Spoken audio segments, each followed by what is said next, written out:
궁금한 뒷이야기를 들어보면서 물음표가 느낌표로 바뀌는 뉴스의 재구성, 뉴스야 시간입니다. 오늘은 정치부 서주민 기자와 함께합니다.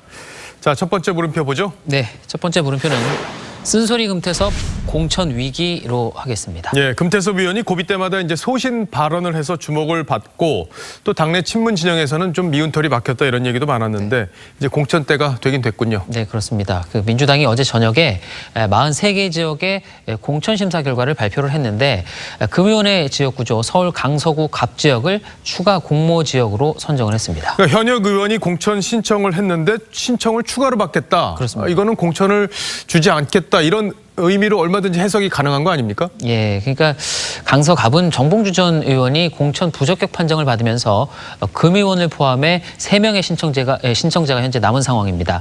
신청자를 더 받겠다는 건 금의원이 탐탁지 않다는 의미로 익힐 수 있는 대목이 분명히 있습니다. 그러니까 조국 사태 때 쓴소리도 했고 또 공수처 표결 때 사실 기권표를 던졌잖아요. 이런 것들이 이제 발목을 잡는다 이렇게 볼 수 있는 겁니까? 네, 금의원이 지난해 말 여당 의원으로는 유일하게 공수처 설치법에 기권을 했고 또 조국 정국에서는 가장 많은 쓴소리를 했었습니다. 들어보시죠. 상식에 맞지 않는 답변입니다. 말과 행동이 전혀 다른 언행 불일치 때문입니다. 사법부의 독립성이나 정치인들의 활동을 위축시킬 우려가 있다고 생각을 합니다.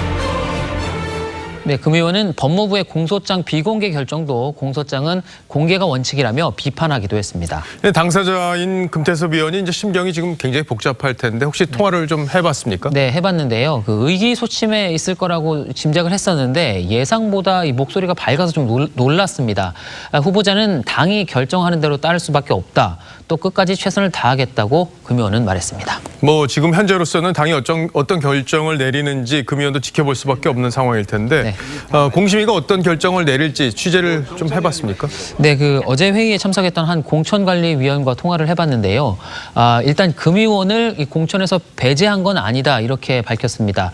또 부적격 후보자가 있었기 때문에 추가 공모가 필요하다는 의견이 받아들여진 것이라고 설명을 했습니다. 근데 이제 공천 결과를 지켜보면 이제 추가 공모 이 결정 이게 어떤 의미였는지 알 수가 있을 텐데 금의원 결과는 많은 사람들이 관심을 갖고 있는 부분이니까 당도 여러 가지를 고민하지 않을까 이렇게 생각을 해볼 수 있겠네요. 네. 자, 첫 번째 물음표 정리해보죠. 네, 첫 번째 물음표 쓴소리 금태섭 공천 위기의 느낌표는 당내 민주주의의 척도로 하겠습니다.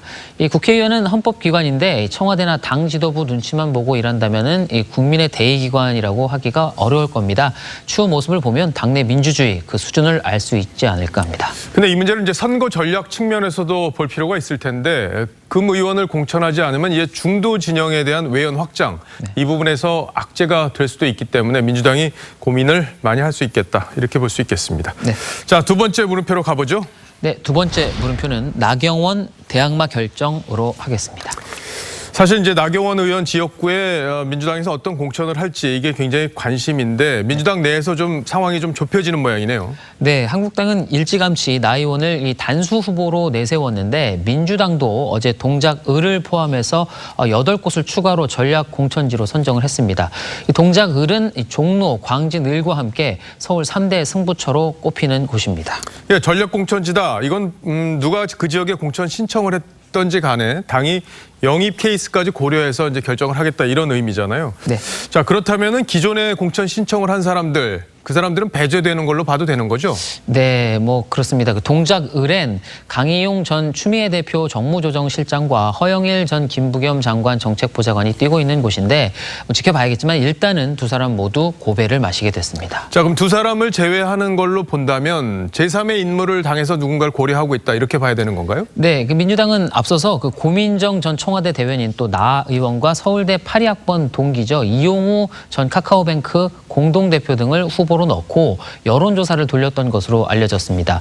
이 나 의원이 판사 출신임을 감안해서 이수진 전 판사를 투입할 수 있다는 얘기도 나옵니다. 근데 지금 이제 거론된 인물들로 선거를 치르면 나경원 의원을 꺾을 수 있다. 이렇게 지금 당이 보고 있는 겁니까? 이제 여러 후보들을 돌려서 이제 고민을 할 겁니다. 이 당에서 출마를 고사하는 이 강경화 외교부 장관까지 정도까지 동작을의 여론조사를 돌려봤다고 하니까 탈환 의지가 대단하다고 봐야 할 것 같습니다. 이 고민정 전 대변인도 동작을에 관심이 많다는 이야기가 있는데 당에서도 여러 명을 놓고 여론조사를 해봤지만 이 확실하게 이긴다 이렇게 장담할 수 있는 분위기는 좀 아니라고 합니다. 예, 뭐 이 지역도 관심 지역이니까 공천 상황을 계속 좀 열심히 취재를 해봐야겠습니다. 네. 자, 두 번째 물음표도 정리해 주시죠. 네, 두 번째 물음표 나경원 대항마 결정의 느낌표는 자객 공천으로 결론으로 했습니다. 동작을 지역은 이 젊은 층 유권자가 많아서 진보 진영에 유리하다는 평가가 그동안 많았는데도 이 매번 전략 공천 문제로 자중 질환에 빠지면서 민주당이 패배했던 곳인데 이번에도 역시 각오가 남다른 것은 분명해 보입니다. 예, 알겠습니다. 잘 들었습니다. 자, 지금까지 서주민 기자였습니다.